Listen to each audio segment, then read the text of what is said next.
Omande share abusiafo akristofo bibiara o biara waso egusi yema wa kwaba esronko kwan so kota emu nyinara yede adusua foforo na yede bro so wo hwe kota nyina yadusua yede bro no watodin Azaya anase Yesaya yetwe ho abasisia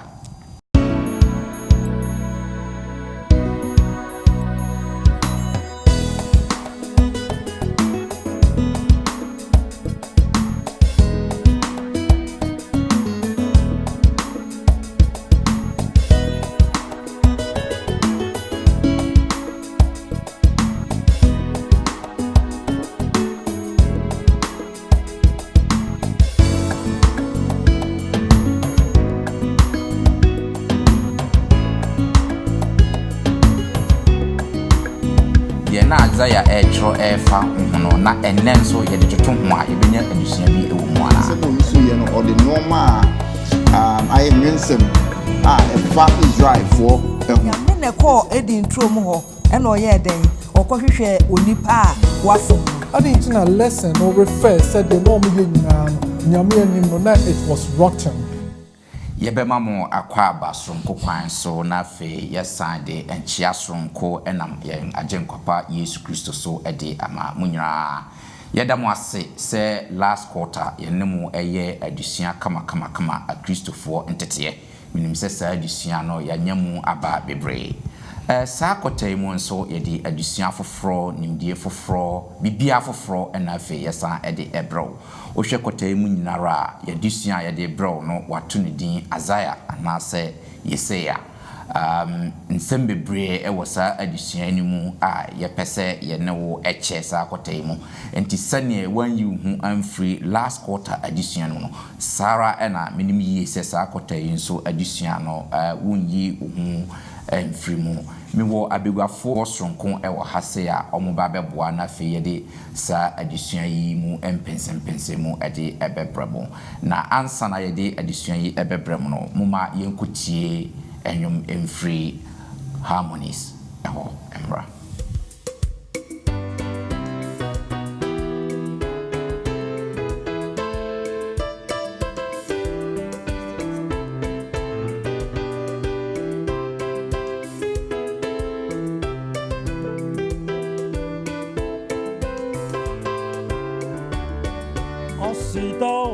Asida, ayeyi, nenona, intanto, kama fuweji, shira oda.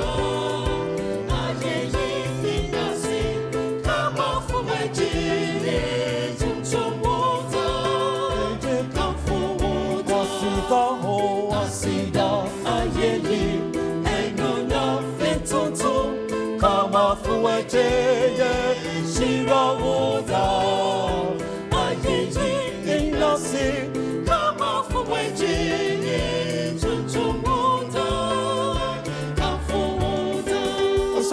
Asahi yaminaniwo anaraniwo asahi madumakuma yami asahi yanjifu lebe adumakuma ayeyi inasi kama fuweji tuntumota Asahi yaminaniwo anaraniwo asahi madumakuma yami asahi yanjifu lebe adumakuma ayeyi inasi kama fuweji tuntumota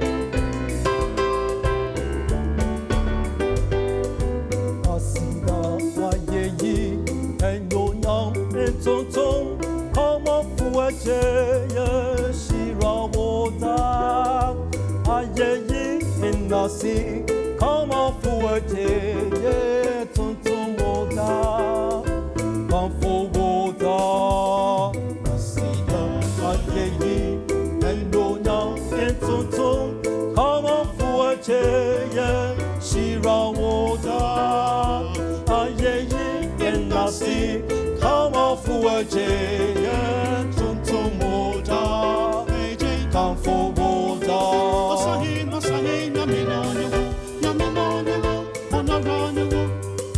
Osahin otumankuma otumankuma otumankuma yambi yambi yambi osahin yenjifu yere otumankuma otumankuma inasi kama fuweje tutumboda yeje kamfuboda Osahin yaminonyewo onoronyewo Osahi wadumankuma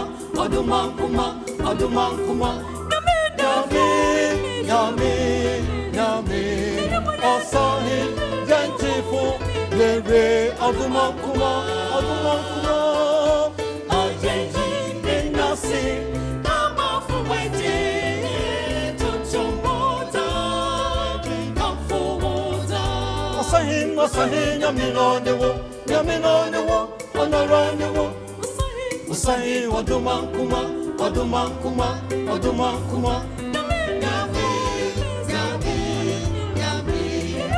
Osahi yanjifu yere wadumankuma ayeyi enasi kama fuweje tutumboda kamfuboda repetawo ayeyi enasi kama fuweje tutumboda kamfuboda ayeyi enasi kama fuweje tutumboda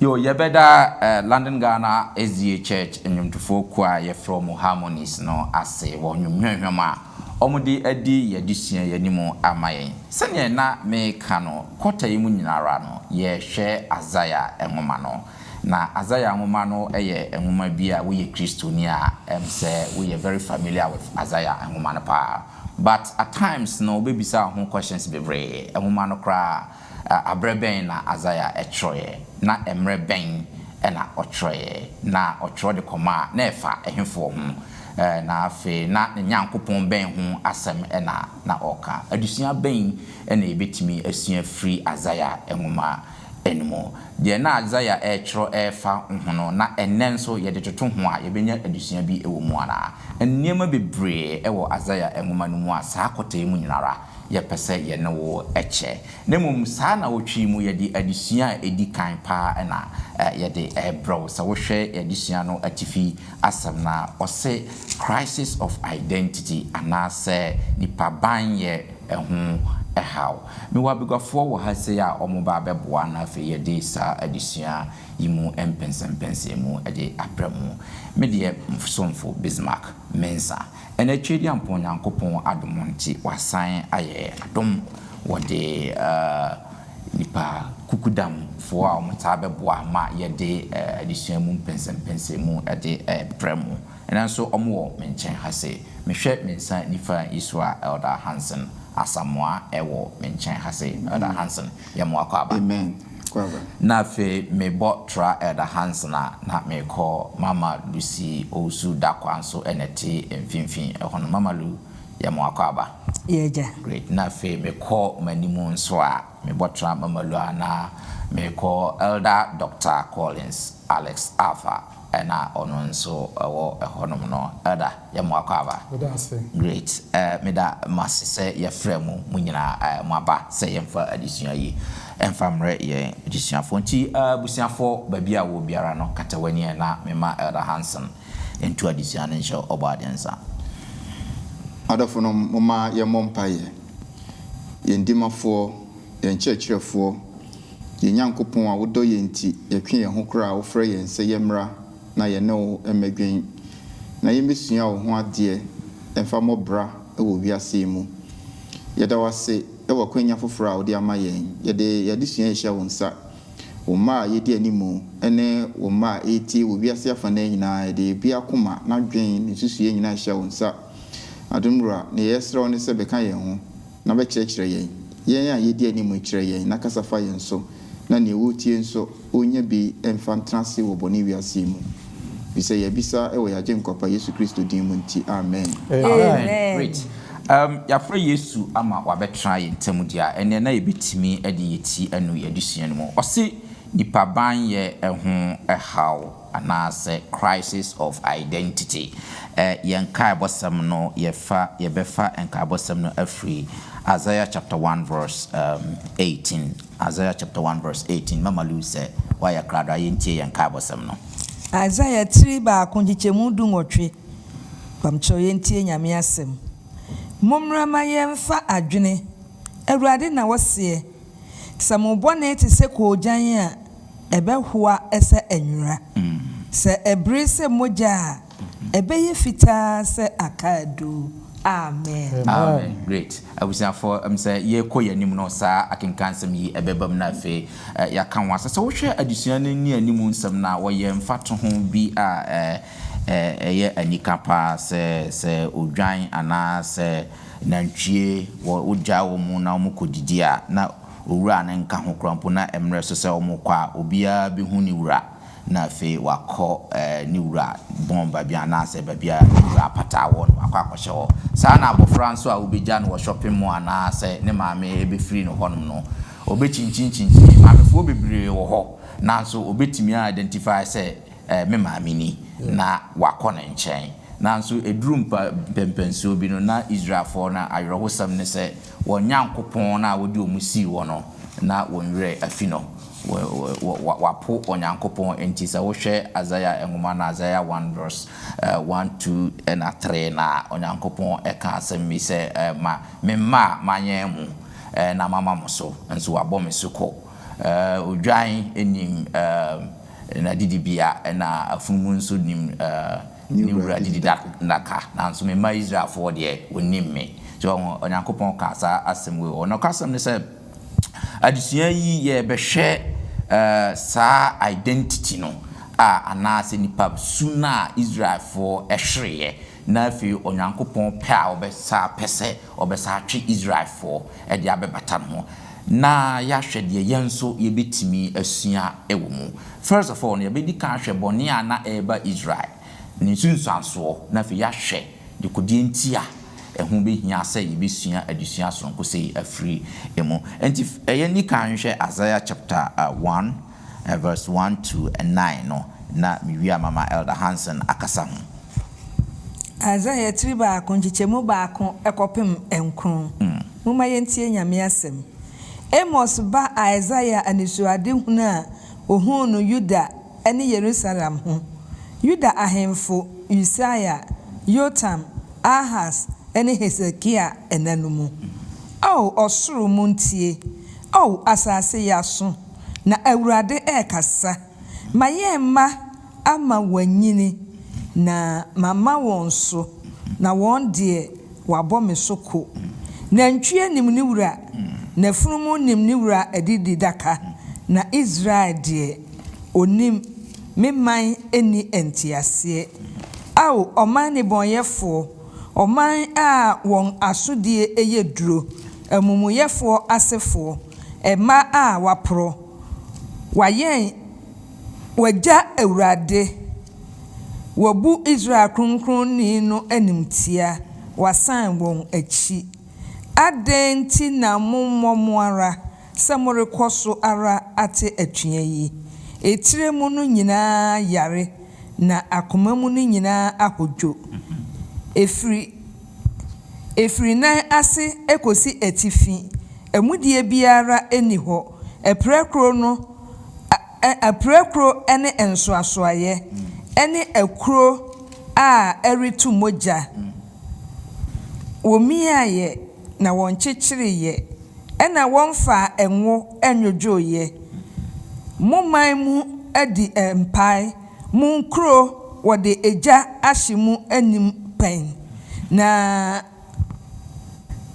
ananafoɔ redi mu mfuo na asɛe sɛdeɛ ananafoɔ aburu no na wagye Sion babaa hɔ sɛ bobeturo eni sesen ɛte sɛ efre turo mu homebia sɛ ekura a watua no sɛ asafo Awurade ɛnyɛ yɛn enkae kakra bi a anka yɛayɛ sɛ Sodom na yadane ayɛ sɛ Gomora mpamcho mi si nkro no so sɛ asafo Awurade ɛnyɛ yɛn enkae kakra bi a anka yɛayɛ sɛ Sodom na yadane ayɛ sɛ Gomora. Amen. Amen. Great. Hasa yam show sasam yi na Israel for no wɔn bɔne ne sɛn deɛ na wodi ho fɔ na afei ne nsunsuansoɔ no ɛte sɛn na deɛ ne ebetumi asua firi mu yɛhyɛ yɛde sua asi. Me da se Bismarck me de nkyia nso ma adɔfo a mutie nyinaa kɔtɛ yi sɛ ne yɛdi kan aka no yɛhwɛ Isaiah na Isaiah nwoma a nika yie sɛ wohwɛ question a obi sɛ yi a sɛ ne bɛyɛ a yɛbɛte ne yɛbɛyɛ no kɔtɛ yi ase no sɛ menyɛ historical background kakra na yɛnte baabi a na wɔn aduru ase kakra the name Isaiah na wankasa no ɛkyerɛ sɛ the Lord saves onyame agye nkwa ne din no ne meaning no na wohwɛ a ɛne the theme of ne book ni nyinaa ekɔ pepepe enimdifo bebre kyerɛ sɛ Isaiah no enye nipa baako pɛ na kyerɛ eye nipa bebre ayɛ ba mienu ana miensa na nan kora na ɔmode to so sɛ Isaiah nanso sɛ bibia ni hɔ a support sa Isaiah ye obi a onyame adenti kora na all start a book na anaso all starting asɛm no na nsɛm a yɛkenkan yɛ mu edupa Broni Beka say it looks more poetic. I say nsɛm o yisu ye no or the normal I nwensɛm a fa Israel for ho eti emra a wotwerɛ ye no ahemfo ɛnan na ɔbɔ wɔ mu din no saa bre no Isaiah tena ase ɛwɔ saa mre no mu ahemfo no nyinaa mre so na otu wɔ mu nyinaa fo na Judafo mre saa bre no na Judah the nation Israel ni Judah na mu akyemi no enti Judafo no na ɔmo capital ye Jerusalem no na Judafo no na nka wohwe a wɔn afa Onyankopɔn som no sɛ wɔn ɛsom nanso ekoduru baabi no Isaiah mre so no na fe ɔman no nyinaa dodoɔ no a atwe wɔn ho afiri Onyankopɔn asɛm no ho eti sɛ wohwɛ nea ɔhyɛ ase no a wɔka ye no a the first statement no ɛyɛ hear O Israel so ɛna ba Israel na wɔka wɔn asɛm o ba ɔse ɔsoro entie na asase enye so adenti a wo yusu osoro ene asase na edi kan ne se obeka asem akyire nkrofo bi de nanso asem no ewom se na ye specific time and place eye mre bi a nkrofukuo bi na wo kasa kyere omo nanso na hyase na opese o kyere yen se Isaiah asem no enye wo mo nko ade a eye asem a na pa betoa so afiri Isaiah mre so akosi wiase awieye efise se ohwe book no adesua no nko awieye in the 13th lesson no na yehu baabia na Isaiah free ekwa akoduro eti here o heaven no ekire se wo de wo soro na eka asem na asem a wo ho ne se tete no in the near eastern world no se ohini bi ene a lesser king ye treaty anaso oni ono eka bomu aye apam bia nea oye ne se ode na bosom na o se bring se osia no he evokes the gods na Onyankopɔn so eyisu the same way e de kire kwan a one ne mma apamtie nti ohwe Deuteronomy chapter 30 verse 18 na o say Moses say asemo amekan osoro ni madanse ene asase ni madanse nti ode osoro ene asase na eye seal no ama Israel for That's right. now question obi say na Israel for not to say no now I'm coming into it. Israel for kodru mre bia na se Jew for no Judah for no ekodru mre bia womo eye bone ahodo bi na bone ahodo no wo ka ho asem no ni di kan pa no eye se womo willingly anase opemu no womo po Awurade enti se wo hwe asem a oyisu ye metaphor no oyisu ye ne se na mayen emma ama wo mu anyin na wo mu nyin wie ye no mo ateme so atua and it comes down to everybody say ya ye wo mai mpanimfo bu bebi say wo banyin ya wo so nimba tete say enso twan ma wo banyin ansa watimi aka say nimba tete ni onyame ye ni bi no o say ma yen ma ama wo mu anyin na omuduru ba bi no mo ayeden matpome and I was finding a lot of normal ebe poem say afunumu enim ni wura di daka ogan ananantwie enim ni wura nanso me mind de onime na o say ekuro atutu won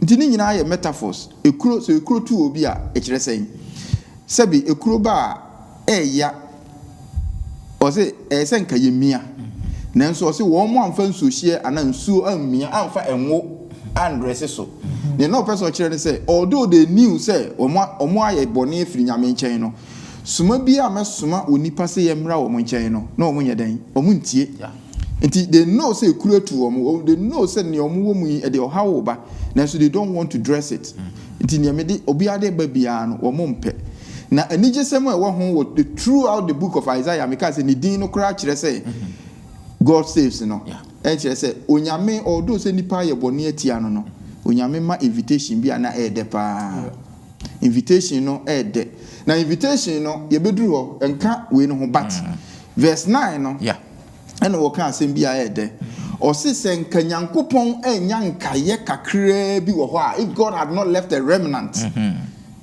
anka wa yen se Sodom and Gomorrah and enti o use Sodom ni Gomorrah Sodom eye hifo a Sodom and Gomorrah eye nkrofo mo ti nyame so atua nanso onyame anspare wo mu bia o hye wo mu nyina ase na ha na o si nyankopon no nanka o afa abufuo in fact Hosea ne kan ne yie Hosea ekan ne yie say onyankopon na bufuo ekan de wo ni mu nanka o be hye wo mu nyina ase na ojankaye me de wie no practically no say na efa ye ho as a Christopher ene so Isaiah nsem wo kan ye efa ye ho ne eni gisem e wo mu ne say eni awirahosem men kan say awirahosem po eni say Isaiah was not speaking to the world.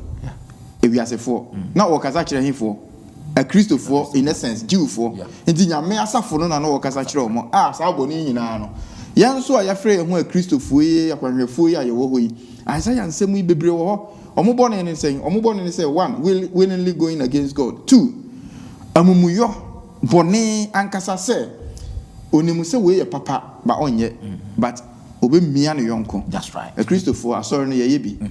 Nti onyankopon frɛ yen sɛ nya nkaye bi a ye wa asɔre num na onyame hu tenene wo mu a anka yen kura asasafo no nka wa yeden wa boye nyina sɛ Sodom and Gomorrah ba ni asidan kan nyankopon sɛ onyankopon wɔ nkaye bi wɔ Kristosum mu a wo mu de wo mu gina kronkron ye no so wo mu gina mransam wo mu gina nyame tenene so enti ode omo onam omo so na wa preserve nkaye no a wo mu afa nyamesom nanso wo mapamu ahoden nti Isaiah chapter 1 to 9 no Israel for boni na omu wom e na oso Isaiah say o meyi omu nten omu tie de a oni omu so omu ntie a ho consequences na to aso wadi. That's right. Great. Me da say wa ba mo abusiafo yeguso ra ye to aso ye share crisis of identity ni baban ye ho how Israel for na won nipa su no o ma yira se na nyankopon pe se nka o mu benyi no o ma besom no o ma munyi ye mum no o ma bepo onyankopon na openi Hansen afa emre acheche kakra mu no ye beto aso ne ahwe won mone no ne ensem bi nso a ekeka ho se ye to aso from Isaiah chapter 1 10 to 17 so a wakeka ensem bi nso ewo honomo abegudie bi nso ewo honomo a ye bepese ye bedosodoso no kakra ntini se mamaluwa ye krado a shall say kind from Isaiah chapter 1 10 to 17 also. Isaiah tiba konjichemu du kopim dunson. Muntie Awurade asem Sodom atitire. Munya asoma ye Nyankopon enkyerɛkyerɛ mu Gomorrah man. Mu afɔde dodoɔ ɛyɛ medien. Awurade na wɔsie. Adwenini ɛhye afɔde ɛyɛ enyamoa ɛsrade afonome. Na nantwie ana enwama ana empapo moja ensomani semoro ba abepue manimu a hwan na ose wo hwehwe se mubetietia ma banwa so monkɔ so ɛmfa ayɛyɛdeɛ hunu ɛma aduhwam ɛyɛ me akyiwadeɛ Okay. ɔsrane foforɔ ɛyɛ homeda ɛne edwa a mobɔ no mintumi nhwɛ amumuyɛ ɛne nhyiamu kronkron mo asrane dodoɔ ɛne mo afahyɛ no mekra akyi abɛyɛ adesoa ama me mabrɛ ɛwɔ ne soa ho na sɛ motrɛ mo nsɛm a meyi m'ani mehunta mo ɛnso sɛ moma mpaebɔ dɔɔso a me deɛ mentie mogya ayɛ mo nsa mama edunsia munwira mo ho Yeah. munyi mo ne yie mu bɔne emfiri m'ani so munya bɔne yɛ munsua papayɛ munhwehwɛ atɛntenene montenetene omimfoɔ munima awisia na mompre enye okunafoɔ amen. Amen. Mamenko Dr. Alice so yɛnhwɛ ohwɛ wɔde ɔmo toto Sodom and Gomorrah ho ɛna afei so no na point bɛn na Isaiah make wɔ ha say no na afei die nti na ɔse Nyankopɔn reject ɔmo because you can see say ɔse mo offering ne mo ayi nyina mo de ba nyina nyame wapo. Yeah. Die na esi wɔ ha say. Yeah, many of us like me that say. Isaiah chapter 1 is very packed. Say, what kind of first year? Obadiah say it be a conflict be war, just the chapter 1. Because we had the Hansen address 1 to 9 now. The emphasis no was say at that time we not Judah boni wo. Yes. The Hansen church mu boni the main he say omapo Nyankopɔn. Now some be kind from chapter verse 10 across 17 now. We want some conflicts be because omo a ose omapo Nyankopɔn no. But the text is referring to say constantly, imrebia no, omo ba for real, imrebia omo bompaye, imrebia the ritual side of way, nyamesom the way say the nipa behuno. So uwe chira, sorry dana you packed. Yes. Say Drew Saturday, why a ma, ura oh, where tunyum singing by tunyum, where you quarters for tunyum preaching na, or sofu jina na elder jino so preaching. Powerful preaching. That's right. On the face of Wenos, depending on there, Nabibia looks like this was a vibrant community because all the way no more ye. But I didn't and I still okase omapo Nyankopɔn. I didn't a lesson or refer said you know ye nyina nyame anim no na it was rotten. E ye Nyankopɔn hu ne say ya tanta die bi. On said that is where the caption of the lesson crisis of identity, an identity crisis. No? Say, what register could be? What are all the dues? Your mount, Kuno ID. What badge? Namubia, who's a Kuno badge in a bowl. But a Kuno, the principle they live for. Dear Emma, in the eye, best stress, Wuka Kun one, I won't Kun one. You won't be woman. It has one messy identity. What's your police badge? Which is police for atade. What be a bet? There's a police here. Assembly here. We bet tumrika. Aji a man for you. You are found wanting. It's a man for sure. Do you know, Mr. There is some mistaken identity behind. Outside, no, a show said we away, but in the year a free mobile, a different.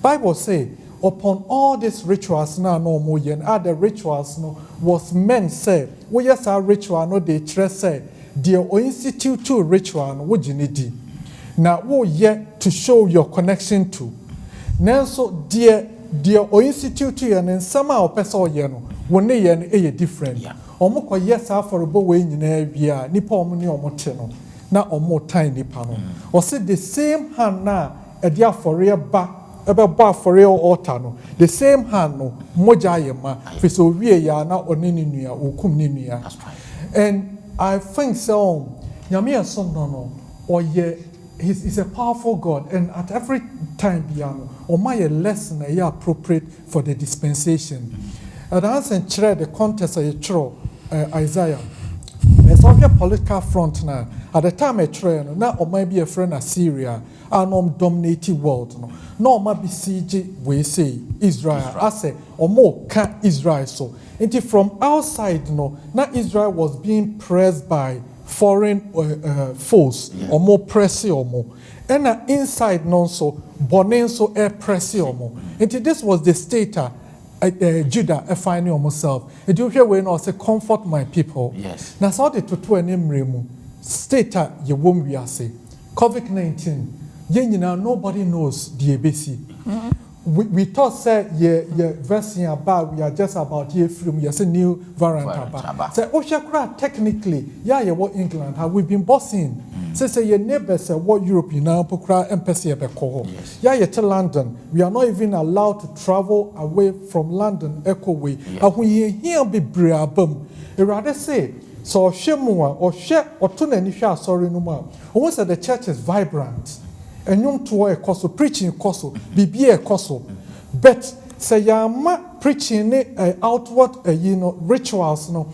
I'm merited hawa yenianumu dealing with. Or more kwa who hear me nam COVID-19 and the AC way no. If it's not reflected in how I did relieve or more, then near the who echo to a zali send a Judah for ye no. Na sa no young poor say rituals na ye yinano. And yum to a yinana a day a rotten.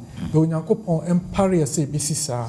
Say addition a see Judah no. Yen the binyam more addition near who say when Yankopon on yet just interested in the outward appearance no na nyamsom pano and say obehu the practicals the rituals na wo ya okasa oginya medi no the old bible mo sani opesa woni unua intem hawa enemre mu a wiase ahohiehia mu covid de ahohiehia ba manfo lose omo job amanfo mental anguish omo kono so nyamesom pane say wo ya practically to relieve people from this pain. Great.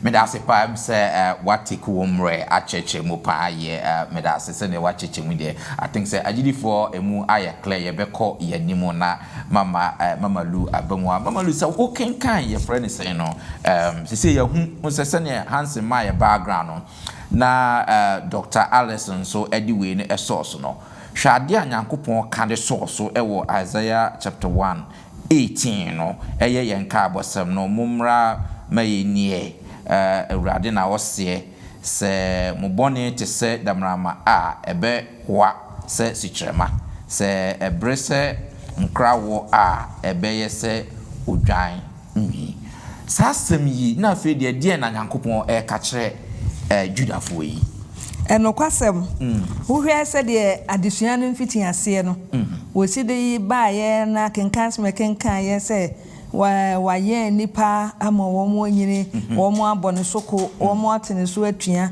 enwan mpo nim wo mu wura enantwie nim wo mu wura afumponko enim wo mu wura adidi daka nanso ne mind de onyeden wonni no na won ate atua se wo kenkan akenkan sem no kwa utimi ho said na boshe bia anasa pamu a wone won pamu ye no na wo mo ayede ben wo mo abuso wo mo atwe wo mo ho afiri nyame asem ho wo mo ye bafode wo mo ede enantwie moja mpapu moja eba nanso de na ejina ho amankasa ne de na won atwe mo ho afiri so se de opanyi kan ye no ritual na no mo ye no nia ohwehwe se omonye no na nyesa na wo mo ye no enti na oka che mo se momra ema ye nwini mom na wo ofra wo mo se wo momra ema ye nwini mom na se obi ka se bra ma ye nwini mom a na ye se bia wo ni obi anya asem no se bra na ye ntena se na ye de ben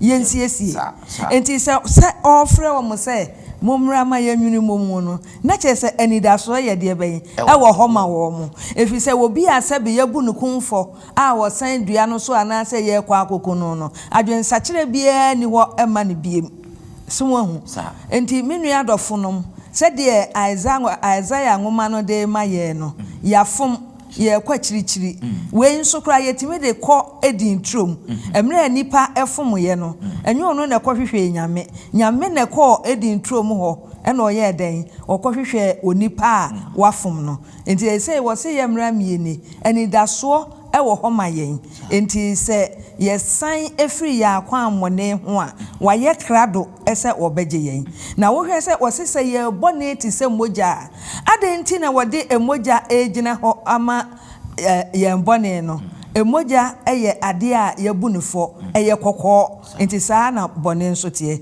na wose se ye ba ne nkyɛn ne ye san free ya kwa amone ho a ye bone no obema na hoa aye te se sukyerema anase akado adenti na wode fufuo nso egyina ho ama ayi fufuo no eye ade a eye pio ho tie na edimu enti ahai kakra wo kire yen pa ne se nyame frɛ ne ma bi a wafom kwan se momra ma yanwene mom na mo bone no me nyame mɛyɛ de bɛn mɛsesa ama mo na ɛyɛ ɔdɔ ama pa wo ema nipa enti na nipa kwakyiri no na ɔda so frɛ se wo momra ema yanwene mom sɛbe sɛ ye mai bi ya bone a yanka se o betena se ebi a hakora de ye betimi aye na ye ne na agiw anase yadwene abom eno ane se nka bata de obaye bone anu afaba na de abone pupu na we de wo se yemra eba yenye de ben yenwene na mra yeguso a ye adwene no na ye hunu ye mfomso na wasan hye yen se ofri won akwanmone no so de a won bone no obeba na firi mogya no mu na ahoa ayete se de ben sukyerema se dan ye ne kohwe John 1 John 1 na se Yohana sempa Yohana ngoma edi kanti ba akonyichemu nkron a o se ka ye mfomso kyere no a oyotin no kwafo so de ye mfomso be kyeyen no waye de ben watew ye ho afiri nia entene ho enti we no nyame kyere yen se ne man afom ene yenso yafom yensan emra ne nkyɛn na obepepa ye bɔne na owotumi a otimi de ye de bai ede pepa bɔne nso na afe nso no ne tirimu popa ne se enipa nya de bai anyira senka opese nipa yira anka nipa yira ye no wansan ankɔhwehwɛ no enti ne yen bɔfo no frɛ yen se yemra na yene ne nwene mom ne yensan firi ya akwa amone ho apam a yene ne pam ya yate atua a ya firi ho no osan aka yene na ye de ban abom no wa ma ya hoa yo se sukyerema yo me da se fa mama lu wa ya de wa dosu mu ama yen pa so hands person de kakra yeah me da se mama lu akan perfect kakra me me de kan ho ye say that's right stembia no promises e wo bible mu no say ye fa eya na ye obibi e friend precondition ansa wo be kan sa promise no ti say ne ye be come Matthew chapter 7 verse 7 ansa na wo be kan say mumbom e bebue mu hwehwe no na wadi kan kan sem bi adikan say ye nante e wo no kuronum na ye ma ye nye tenene for e wo nanim the same way ansa na wo be do verse 18 no na waka 16 and 17 enti o say 16 no say wash you make you clean put away the evil of your doings from before my eyes. Cease to do evil. Verse 17. Learn to do well. Seek judgment. Relieve the oppressed. Judge the fatherless. Plead for the widow. And you owie ye no. Ni okeka ye nyina say ho hwehwe justice and answer attention. Ema wona wo hia. Wo mo ni agya ne na no. Ma boa won. Na mobo fabone che ihu kunafo no owie ye no to aso say ene kam bra momra mayenie what you say if one nya ni nyina then it goes nti ma me fa we ntwato Ellen White eka Steps to Christ page 43 okay or say the whole heart must be yielded to God or the change can never be wrought in us or by which we are to be restored to his likeness say nipa akoma ni nyina no ye de ko onyame anim ansa nsesa ye ni nyina timi aba now to also say by nature we are alienated from God. God desires to heal us, to set us free, but since this requires an entire transformation, a renewal of our whole nature, we must yield ourselves wholly to him. Okay. And in your person say Nyankopon your hwehwe say ye betimi anya agen sachira ansa wetimi ne ye di se ne wo ka no say oye kronkron say ye de ensa mogya no a ye di kan keka ho asem ni nyina ba nanimu a ebe ye den na yetimi ne natena enti moma yɛmhwɛ saa deɛ no na ne ɛwɔ yɛ mu biara no yɛmpa ngu hɔ na ɔbɛne yɛn ɛbɛka no sɛ nea wɔka no pɛpɛɛpɛ. Great. Madam Wase, say my idea pass. Say, what were your discussion? No, so now what they call verses 19 and I feel 20 non so and some being so ever honoma. So me per se, ya kind and on navi ya share and share ever honoma. No custom they say ever trust and share any day. Trust me na no a daddy woman, sana sa principle no esite. Yan share Isaiah chapter 1, 19-20 no fatwas from Honomo. Isaiah tiba kunchemu dun kroni aduenu.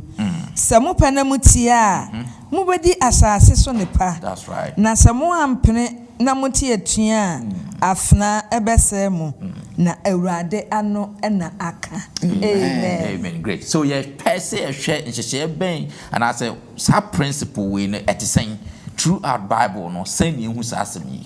That's it. Sani okay no is the golden thread. It's so trustem ni nyina mu. That's right. Ehyasie efiri ahyasie. Se mo pɛ na mutia. Where does it start from? Onyankopɔn abo Adam and Eve. Wama wɔn hyehyɛye ana mransem ye wei menye wei da ubedi aduaba no owuo na ubewu enye sa. Enti se nka wo mo pɛye na nka wo mutie ya nka de na beba. Kombedi asase ne so ne pa forever. God's intention is saying ka obo nipa no ye de animonyam be ma no forever. Ye tena se forever and ever. Na mbom se mo anti a the question answer ne say owuo na mu bewu. E no bonsam be ka say you shall not surely die. Now oto aso a ko wanimu a fast forward. Ye ba Noah so. Se mo pe na mutie a onyame se amumunwi a do so nti medi nsu yiri e be sei 120 years Noah can say no. Se mo pe na mutie a mubedi asase no so nepa ene se mubenya nkwage afiri ase ye no mu na se mo antie a ensuo no be den e be fa mo. Fast forward we come to Abraham. Ofre Abraham no o se uye sitie ma me a me di asase nyina e be ma wo na mom se we antie a I have no choice because me nyame masimo amaka bia no me nsesa.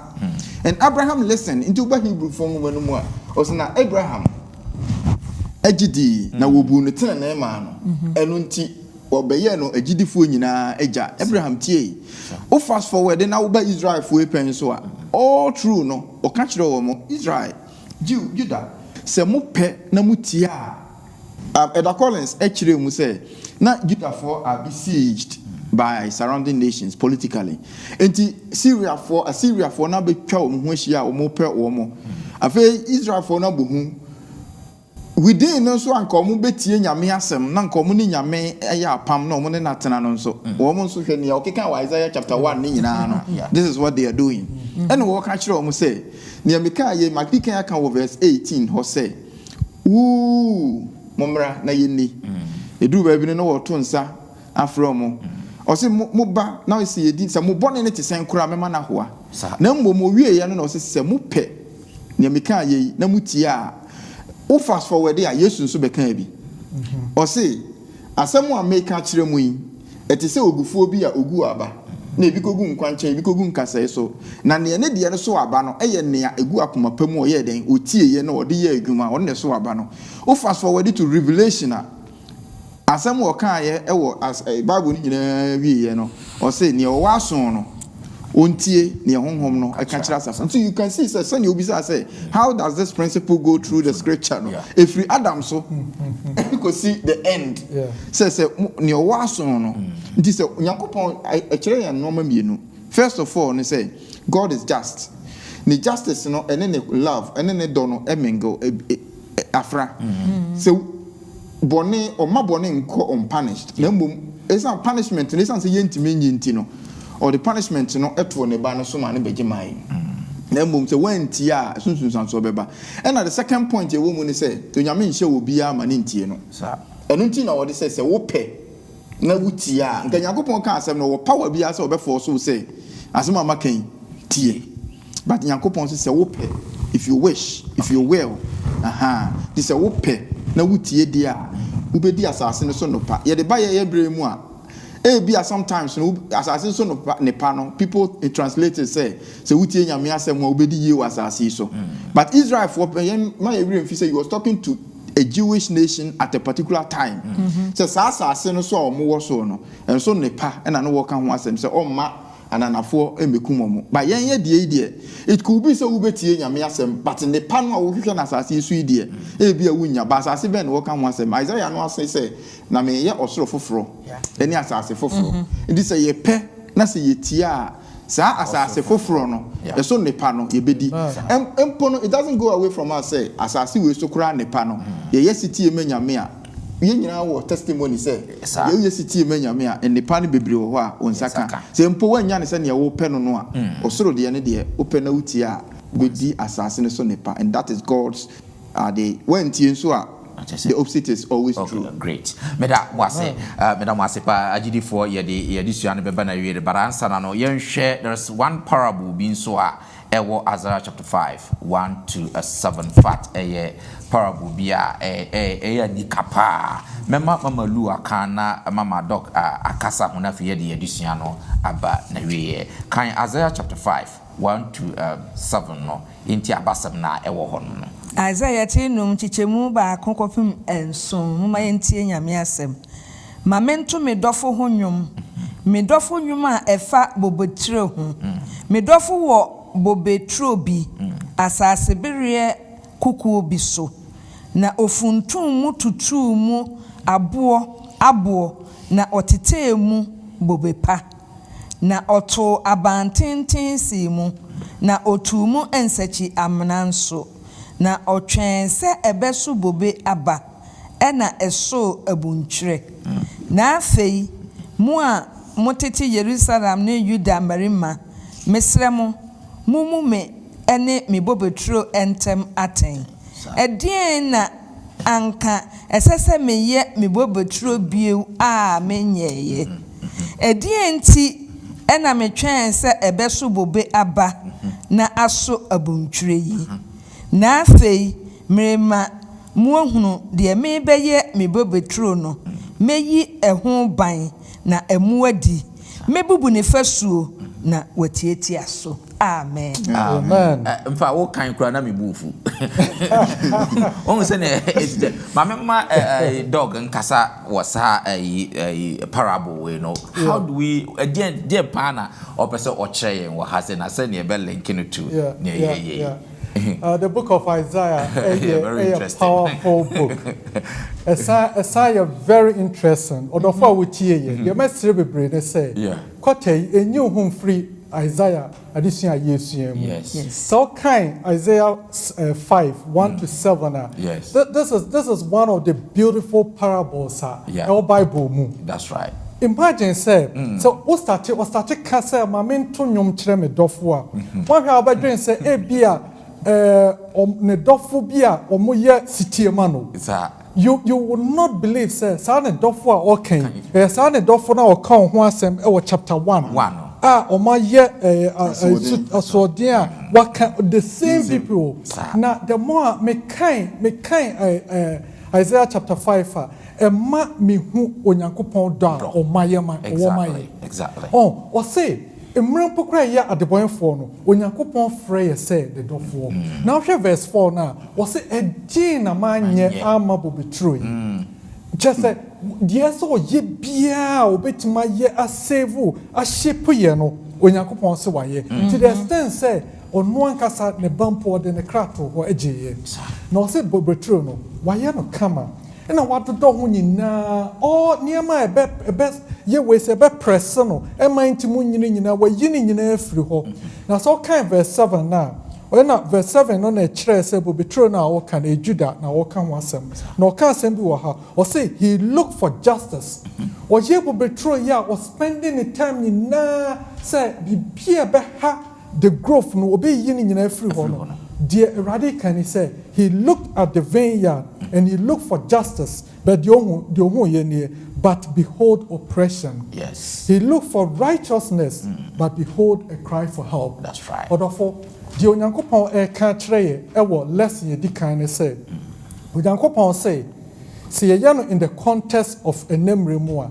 ya Christopher onyankopon afa ye se ne bobetro na wasiesie ye kama o se bibia so yi free ho a ebetima boy nyamesom no oyeye to the extent that ne bankasa ba Calvary ebe wuje me ne nkwa na adusua no say edin kra na esen ko ya de so ye bia waye na onyankopon de saa nneɛma we ya anya say obehu a true Christianity nyamesompa ewo yemu but also hwe bo betro no it said he was looking for justice tenene ye say ye ne afoforo etena se kama ye ne obia ye bu atentene nanso onyankopon hwe ye no de ohu ye ne say na ye suppress amanfo he looked for righteousness nanso to nani no de ohu ye ne say people were crying for help odofo a listener esi ebi say ho say so onyankopon hwe around with all the help of their mommy or a opportunity or their mommy to be a Christian or all the resources or their mommy say minyame sombe kosro so nyankopon hwamia so ohu righteousness say me practical Christian life no and need the old Bible when the rituals no ekọ pepepe and as onyankopon hu a ohu different fena na that's right and no onyankopon e ka kire say ofreye say sanka yobia and camera ya tia de di kan 1 2 no ko betwa ya hwe but still of frost sort of war because of gidie wo mu say obetima treneteno na sane o kan no o se ene o de ato anim isi da say obeji onyankopon adi na wa sakra wa kwan na wa ma wonyame som ene wo rituals na ye pe na wanya nkwaje anasa sa oto aso sa na oto aso se de obeye bia onya idru baby a onyankopon se obeyi fence no a wo de abo ho ban that's right na oyi ne ban ne free ho de a na ne de so ye bia wa ye onyame mane mpare ye great obi a wotie bibia no hwehwe wakwan mu coronavirus time the world is being pressed from outside and within God expects that we should administer justice that's right nyamesompa and memory mu enye say de bia sorry a wo kan wo Bible no nyamesompa ne say wo step out then nipa almost suffer through corona time almost suffer through this you know we relieve wo so nyankopon hwe ofia mo nyankopon hu justice mo nyankopon hu righteousness enye oppression and yes, I would teach a man for so no more cry for help. When I'm a man in Paris, amen. Ye begina sa asemia doc dia mai sonafe ye de edisiano e de aba na wiye agidifo medam wasepa se mayen asona mo ne London Ghana memenda akwanhwefo aye saba school a edikan e wo book foforo